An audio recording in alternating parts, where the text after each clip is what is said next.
Untuk kategori film Indonesia, di awal tahun ini kita juga kedatangan horor yang digawangi sama Mas Hanung Bramantyo. Uniknya, horor ini diangkat dari sandiwara radio berjudul sama dan populer di era 80-an. Trinil, Kembalikan Tubuhku, mengajak serta aktor ternama seperti Kak Wulan Guritno, Shalom Razade, serta aktor muda seperti Kamela Van Der Kurk, Rangga Natra, dan Fatah Aman. Ada beberapa hal yang cukup mencuri perhatian untuk film ini dan inilah yang gue rasakan setelah menonton film ini. Universe, let's talk about it. Trinil menceritakan tentang pasangan suami istri yang baru saja kembali dari bulan madunya setelah 3 bulan lamanya. Mereka adalah Rara dan Sutan.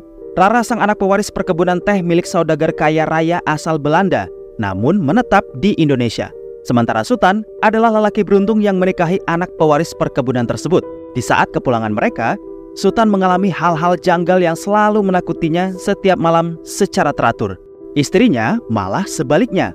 Hal yang terjadi itu kemungkinan besar adalah halusinasi semata alias enggak real. Sampai suatu malam, sosok hantu kepala buntung juga terlihat oleh Rara. Dan bahkan sampai membuat Rara pernah hilang kesadaran. Karena kejadian inilah, Sutan akhirnya datang ke sebuah tempat dan tidak disangka malah ketemu lagi sama teman lamanya bernama Yusuf.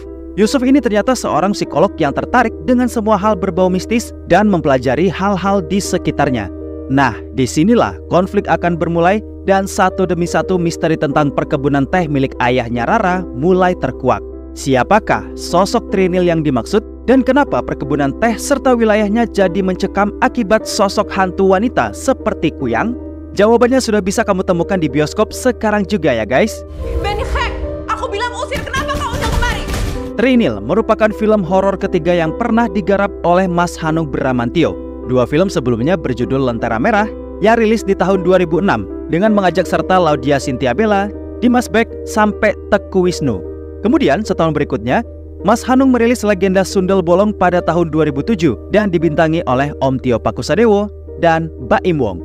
16 tahun kemudian, Mas Hanung kembali menggarap horor yang diangkat dari sandiwara radio populer dengan judul Trinil. Dan akhirnya, kita bisa tonton di awal tahun 2024. Bersama Dapur Film, horornya kali ini bisa dibilang sangat unik dan berbeda dari beberapa modelan horor yang pernah ada di tahun kemarin. Apa saja bentuknya?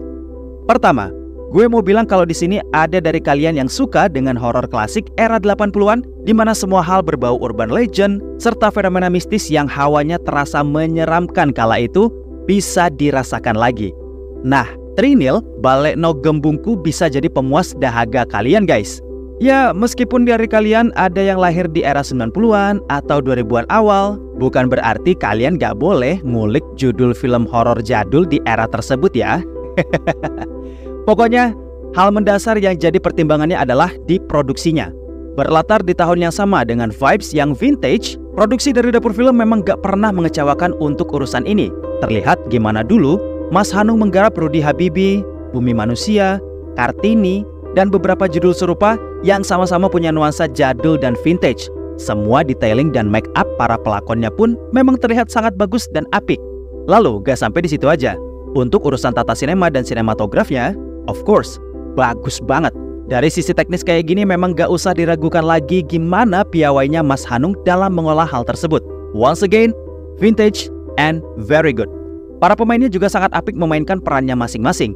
Terutama untuk Yusuf, si karakter tersier yang mendadak jadi detektif instead of perannya yang jadi paranormal berpenampilan eksentrik dari Malaysia.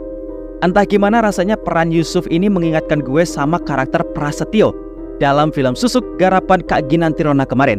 Sama-sama eksentrik, namun ada di latar belakang yang berbeda. Makanya kalau kalian jajak pendapat soal siapakah man of the match di film ini, ya gue akan pilih karakter ini. Apalagi dengan cara Mas Hanung menyelesaikan karakter ini berakhir kayak gimana. Siap-siap aja dibikin tercengang.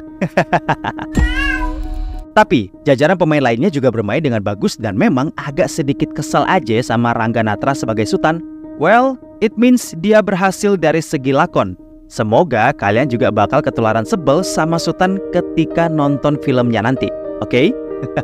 Dari segi tema cerita, ini juga termasuk berbeda guys. Menekankan horor bertema klasik dan vintage. Sosok hantu yang mereka ceritakan juga datang dari sosok yang sangat jarang dibawakan dalam perfilman horor. Bukan berarti belum pernah ya. Cuma ya jarang aja karena lebih dominan setannya itu kayak pocong, kuntilanak, tuyul, bahkan soal jin sekalipun. Tapi sangat jarang yang mengekspos dan mengeksplor tentang kuyang ataupun hantu kepala buntung. Ini juga yang jadi sebab utama kenapa kalian harus jajal film ini di bioskop. Tampilan kuyangnya dikemas apik beserta efek visual yang enggak mengganggu mata dan diperkuat dengan jump scare yang bikin kaget. Dari paruh awal hingga ke pertengahan film menuju klimaks. Benang merahnya pun sederhana, namun hanya diperuntukkan untuk penonton yang berusia 17 tahun ke atas. Kamera works dan looks-nya enak dilihat dan pemilihan soundtrack sampai ke scoring musiknya juga epic. Keren deh pokoknya. Tapi sayangnya film ini berakhir dengan twist berlapis yang cukup bagus, tapi eksekusi akhir yang malah melempem. Dimana harusnya cuma berfokus dengan kuyang, malah pecah konsentrasi dengan kehadiran sosok astral lain dalam proses endingnya. Masih ada karakter yang tersia-siakan dan switch genre ke drama di bagian akhir yang rada kelamaan.